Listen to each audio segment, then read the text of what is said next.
Bonjour à tous, c'est Cyril, j'espère que vous allez bien. Aujourd'hui on se retrouve pour la première vidéo de la chaîne. Comme vous l'avez vu au titre, aujourd'hui on va voir 10 choses sur le nombre 10. Allez, c'est parti. Bon, pour commencer, savez-vous pourquoi le 12e mois de l'année s'appelle décembre? C'est très simple. Avant l'apparition du mois de juillet et du mois d'août, décembre était le 10e mois de l'année. Et oui, dans le mot décembre, décem vient du latin decem, qui veut dire 10. Decem a d'ailleurs créé plein d'autres mots comme décade, décennie, doyen ou encore décimation. Parlons argent. La pièce de 10 centimes d'euros fut la première pièce dorée de la monnaie européenne. 10 est également le deuxième nombre à apparaître sur un billet d'euro, le premier étant le chiffre 5. Et maintenant, quelques petites infos en vrac. 10 est le numéro atomique du néon. En chimie, c'est aussi le nombre d'atomes de carbone du décane. Pour info, un décane, c'est ça. Pour nos amis français, 10, c'est le numéro du département de l'Aube. Si vous êtes marié, après 10 ans, vous pourrez fêter vos noces d'étain. Et enfin, 10, c'est le nombre de chiffres dans un numéro de téléphone marocain ou français.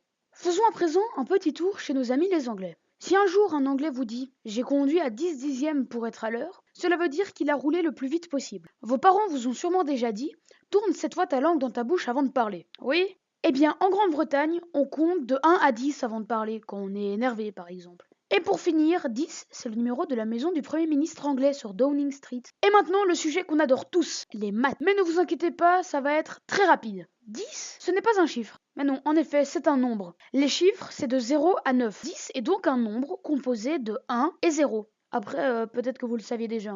Pour les plus sportifs d'entre vous, 10, c'est le nombre de qui au bowling. Et au rugby à 15, qui se joue à 15 contre 15, 10 est le numéro du demi d'ouverture. Au foot, par contre, 10, c'est généralement, et je dis bien généralement, le numéro du meneur d'équipe.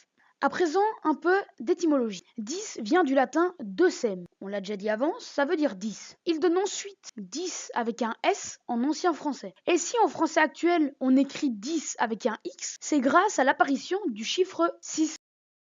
Un petit point informatique. Le binaire, qui est l'écriture informatique, est composé de 0 et de 1. Et donc, en binaire, on retrouve assez fréquemment 10.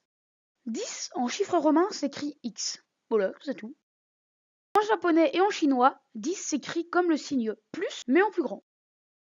Donc voilà, c'est la fin de cette première vidéo. Si elle vous a plu, vous pouvez mettre un gros pouce bleu et me dire dans les commentaires si vous voulez que j'améliore certaines choses ou que j'arrête de faire certaines choses. Vous pouvez également, et bien sûr, vous abonner à la chaîne sans oublier d'activer la cloche des notifications. Voilà, c'est très important si vous voulez pas rater les prochaines vidéos. On se retrouve très bientôt pour une nouvelle vidéo. D'ici là, informez-vous bien. Salut tout le monde.